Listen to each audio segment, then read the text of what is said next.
severance package of the president, well, now I can tell you, just 10,544,000. Another storm is brewing in Nigeria's political and economic space. The Labour Party has sounded the alarm over fresh revelations that the Revenue Mobilisation, Allocation and Fiscal Commission is pushing to raise the salaries of political office holders, including the president, vice president, and ministers. For many Nigerians, this move feels like salt on open wounds at a time when families can barely afford one decent meal a day, when inflation has pushed food and fuel prices through the roof, and when millions are struggling under the weight of joblessness, insecurity, and failing public services. The idea of paying politicians more is viewed as not only reckless but outright insensitive.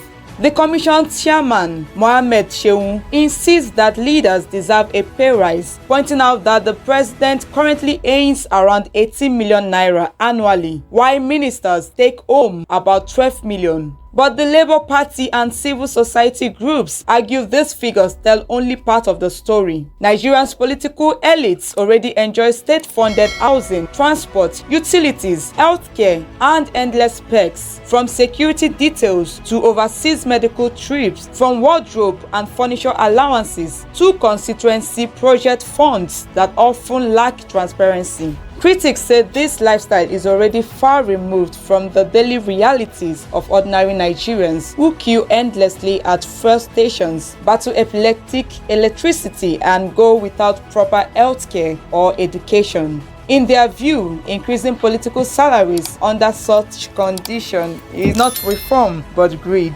The Labour Party insists the Commission should instead focus on raising the minimum wage beyond the recently adjusted 70,000 naira, a figure that barely covers basic costs in today's economy. The call is backed by reminders of examples across Africa. In Burkina Faso, President Ibrahim Traoré cut salaries of parliamentarians and ministers by 30%, while boosting civil servants' pay. In Liberia, President Joseph Boakai slashed his own salary by 40% to ease the burden on citizens. Nigeria, critics argue, deserves leadership willing to make the same sacrifices. Instead, the ruling All Progressive Congress stands accused of fueling corruption and pushing policies that enrich the few while impoverishing the many. The Labour Party warns that if the salary increase proceeds, it risks provoking the anger of already suffering Nigerians and deepening distrust in governance. The debate over pay raises for politicians is no longer about figures on paper.